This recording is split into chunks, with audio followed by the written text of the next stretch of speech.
In the meantime, I'll tell a funny story. I was asked by the Gold Coast Council to do a careers day at school, at Coombaba State School actually, and it was a fairly hard gig because I was up against Currumbin Wildlife Sanctuary and some vets and policemen and fire brigade, and then there was a CEO of a software development company.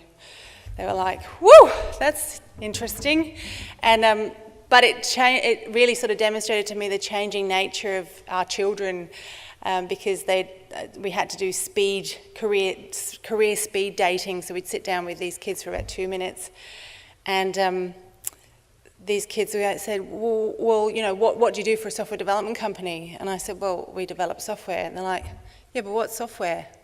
And I said, well, do you use Facebook? They went, yeah. And I said, well, that's software. They went, oh, is it? So they don't even think of it as software. To them, it's just something they use, and it came from somewhere. They don't actually know how it got there, but they log in and they use it. So it was really interesting to see the difference in the thought process. My clicker will work. So who am I? Marie Phillips, CEO of Icon Software. We're actually based here on the Gold Coast, so we've had a stunning couple of years of growth. Actually very pleased to announce that we've won the Visa Australia Small Business Award this week. So out of a whole smorgasbord of companies across the country, Visa Australia actually selected us, so it's a very good achievement. We're an expert in creating. It's actually good to have Andrew before me, because he took the macro view and I can now take the micro view in terms of being a company that actually creates e-government technology. We write Australia and New Zealand's leading e-planning software, and we'll have a look at what that actually means at the end of my presentation. We source and distribute software from across the globe. We've got relationships now out of the US, UK, Canada and New Zealand. Because we know that we obviously cannot create all that technology here, we have to source it from overseas. The primary focus of our business is to allow your government consumers to actually transact with government as and when it suits them. And I think Andrew also made a reference that imagine if you had a bank that didn't provide online banking these days, you'd soon change banks. I think the difference with government is they don't have a competitive industry, so you're kind of stuck with whatever government decide that they're going to expose to you. As I said, I mean, if you look at Australia's economy, we're about 3% of the global economy. We don't have a large enough market here to be able to develop really leading edge technologies in every industry sector. Interestingly enough, we have 562 councils here in Australia. We have 16,000 in America. And I think, picking up on another comment that Andrew made, we're now being drawn into the States because they've seen that, you know, nobody's innovating like us, this little Australian company is over there. And we do have a market that's the same. No, it operates the same wherever there's very clear legislation and policy to adhere to. So, in essence, the technology that we provide is about creating a personalised experience for the consumer. So, often if you go to a government website, there's so much information you don't know where to look. And it's really about being able to say, well, what pieces of that information am I interested in? If I'm a homeowner, I really want to know what the local government wants me to do as part of my responsibility. Or I might want to see information on childcare services or library services, but I don't really want to know about the Mayor's latest presentation or whether or not there's a new dog park opening up in a suburb that's nothing to do with me. We're now just about to introduce what we call digital democracy, so the ability to get online and provide your opinion and vote and crowdsource information in terms of being able to create government policy. A product out of the US called Granicus, in use probably in one of those icons that Andrew had up on the screen, in use by the US Senate by 7 million people over there. People like to give you their opinion. So it's very important that you provide them a platform to do that you could moderate. So from my point of view, as a supplier to government, I always like to think, well, what is the role of government for me, not only as a supplier, but as also a consumer of service? And then maybe we should start with what they shouldn't do, because they've been spectacularly unsuccessful at doing it. When having been in selling to government now for 17 years, I've seen some incredible wastes of money. Just in our industry alone, we've seen about $150 million wasted on trying to do what we do, but they're trying to do it from a government point of view, and it's been a real disaster. So I think Vijay, who I'm not even going to attempt that surname, he's really made it quite clear that government really shouldn't get in the way and start becoming a software developer, in the same way that I'm not going to form my own government. Though don't ask my children that, they do think I do have one. And when you look at really the key roles of government, we're kind of getting there in Australia, but we're not. We're doing a little bit of everything, and some of those everythings are done quite badly. So we're investing in infrastructure. We're looking at the rollout of the NBN. We're creating regulations that are very clear. And obviously we're starting to see the emergence of open data policies. But I would say, you know, with the NBN, it's a very adventurous program. Will the technology be superseded by the time they've actually rolled out that platform? And will we change our behaviour by the use of devices where we're never going to be connected to anything, which is simply going to be connected to the Ethernet, the ether out there?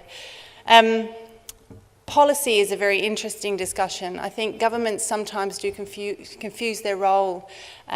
For us, I'd like to see government sticking to creating frameworks and policy and keeping out of how to deliver that to the consumer. We saw recently the announcement of the Queensland Globe project. I actually have met with that area, and their biggest challenge will be is actually herding the cats. It's finding out where all the data currently is and putting it into a place where us as a provider of technology can consume that service. I think we've got quite a bit of distance between the announcement and the reality.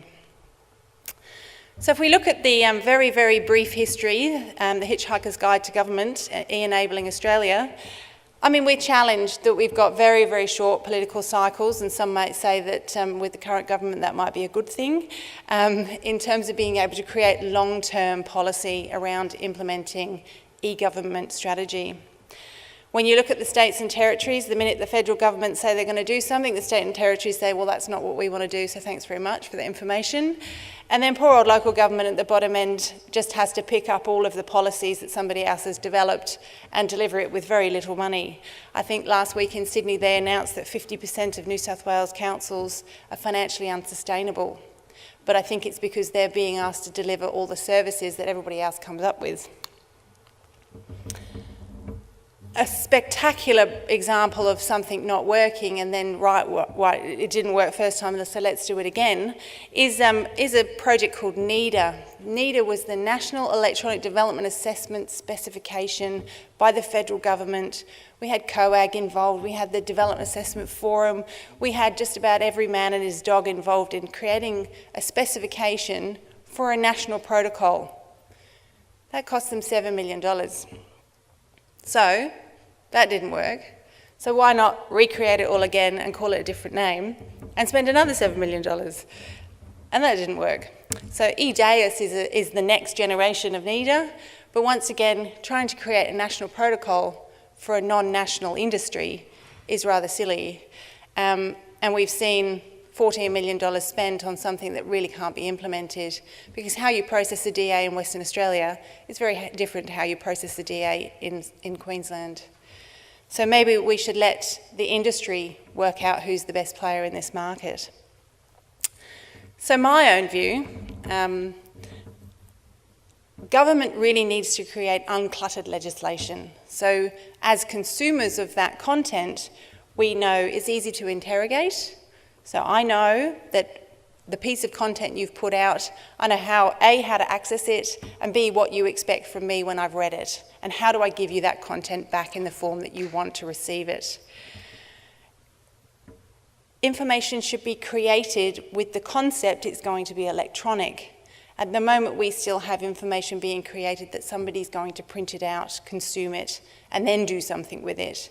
Whereas when councils are creating a planning scheme, they should be creating content that can be consumed electronically, that can be shared as part of the open data standards. And my biggest opinion is Government really should get out of the way and let the industry create solutions that disseminate that information. So I think that's a very clear statement, and I obviously won't, I'll let you read that. I give them a big tick for whoever said that piece of information. And really, that's how we innovate. If we have government stepping in and out of the way that we do our business, it's very difficult to keep innovating. Another example of that is the Electronic Housing Code in New South Wales. $13 million has been spent so far to deliver 13 councils a piece of technology that would take us 3 months to implement. And it's taken them 7 years to do that. A very bad use of government investment into a private sector opportunity. One of the really good examples of technology being used by a council or a government agency to improve their process is Warringah in New South Wales. Warringah have been sacked, the council has been sacked 3 times in the last 10 years.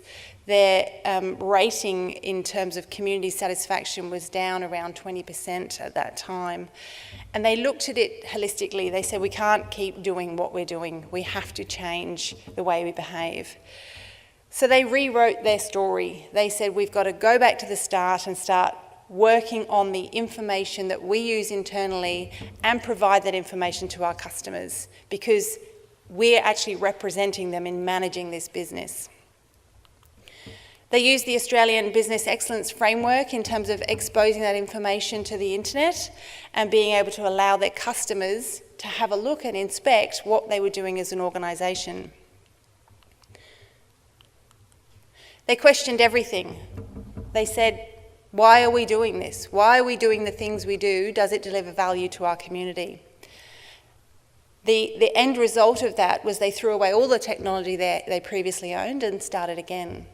And they implemented a framework of technology that enabled them to be able to push everything they do out to the web. So very shortly they're about to launch their financial reporting, where you'll be able to come in as a consumer and say, well, they told me they were going to build this park. A, how can they afford it? And B, how are they going against progress? Very open, very focused on engaging their community. So they've got real results so far. They went from that 20% customer rating up to 79% this year. So that dramatic increase over a period of about 24 months.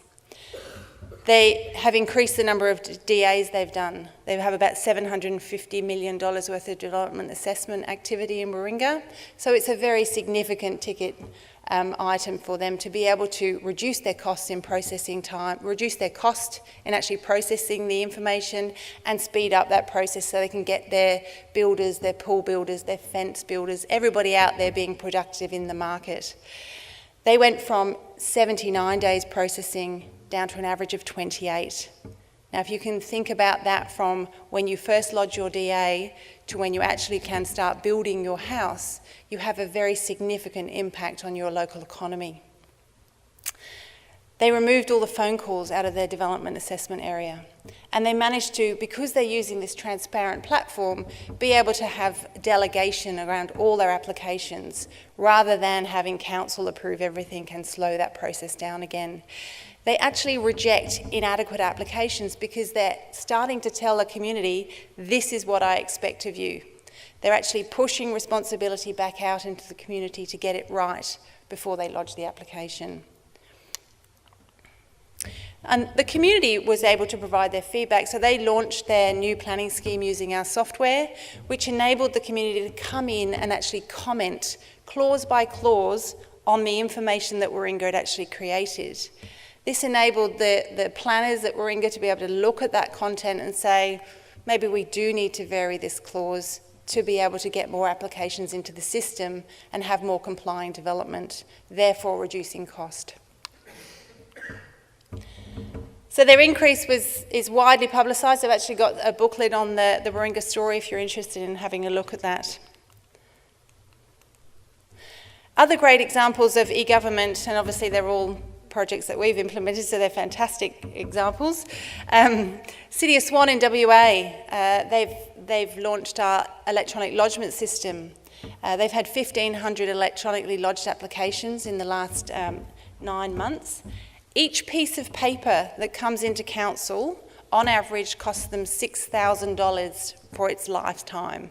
So that's somebody handling the paper, photocopying it, the file moving around council, and then when that application has actually been finished, they've got to put that piece of paper somewhere.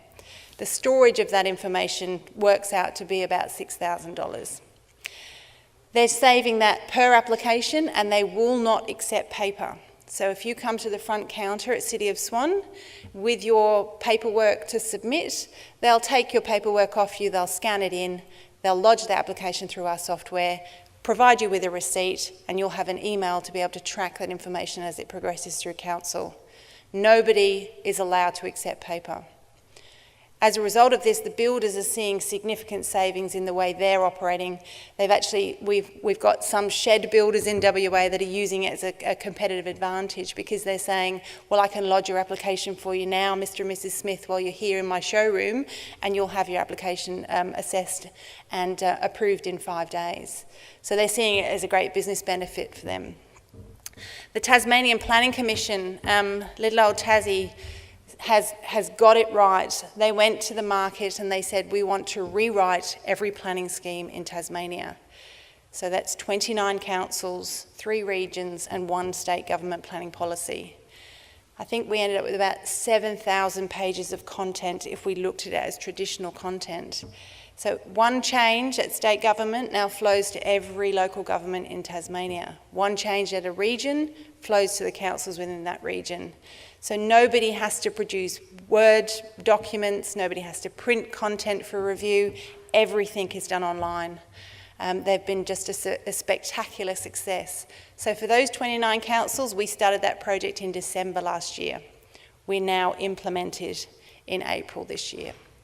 A very good investment in terms of when we compare that to 13 councils in New South Wales that have spent $13 million. I'm going to take you through and just briefly show you an example of some of the software so you can see e-government happening. Parramatta City Council is one of our customers in New South Wales. They've had a very difficult history. I think they have a very interesting demographic in Parramatta, but they wanted to make sure that people understood when it came time to lodging an application that their customer base was well informed. So if I own a property in Parramatta and I've submitted a development application, I can come in and now view that development application online. You can see here that it's very much a Google-based type search. I can actually now go in and have a look. This is a very large application that's come into Parramatta. You'll see it's $31 million in value, so they would want to have it in and out as quickly as possible. You can see as I might be a nosy neighbour. I might be the property behind this property. I might be somebody who's in a community advocate group who wants to know what type of development's happening. Or I might simply be a fence builder and I want to go and try and sell them a fence as part of their development process. Or I might be the owner.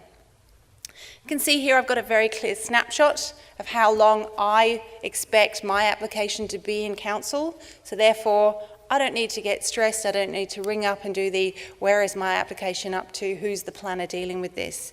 It's very clear to me as the applicant what's happening. I can see the properties affected. I can see a location of the property. But I can now start seeing the history associated with this activity. So therefore, I feel very reassured the council is investing wisely in my application. I can see every single activity that's happened internally in the council systems. So all we're doing from a software point of view is picking up the pieces of information that's going to be relevant to the customer. I can also see who's been notified about this application.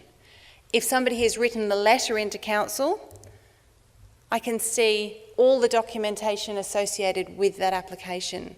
I don't have to ring, I don't have to wait, I don't have to go to the front counter. Everything is available to me here. I can also see everything in one screenshot, and you'll notice at the bottom of this, we now have a QR code as well. So Parramatta integrate that into their letters, so their neighbour notification, or they also integrate it into the sign on the front fence about the development application. So somebody coming along with a device can simply scan the QR code and come straight to this site. It's a very useful tool for being able to inform your community in terms of applications in their area. Internally, Parramatta can now report on any part of an application process. They can do their state government reporting, they can do their community reporting. Information is easily disseminated. Tweed is another one of our customers. Tweed is here today, so they do this exactly the same process. The one thing that is interesting about this is open data. We now push this data. There's an organisation very similar to the My Society organisation in the UK called planningalerts.org, and they consume the data that we publish. So we take the data out of council, display it in a certain way, and planningalerts.org can actually consume that information in the way we publish it. Obviously there's consistency as well. As me as a consumer of information, I might be a builder. Remember, builders don't just work in one council area, they do cross boundaries, and this provides them the ability to be able to track a DA no matter where it is. I just wanted to show you another example. Sorry, I didn't set this one up.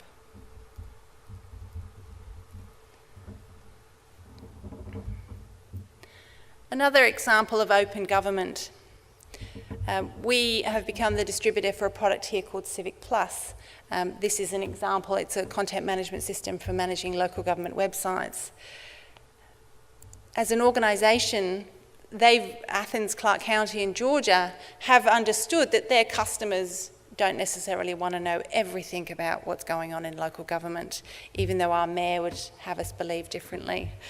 We can see here that I can sign in to their website with my Facebook credentials. So I can sign in based on what I want to see from the site. It's just going to log me in a sec.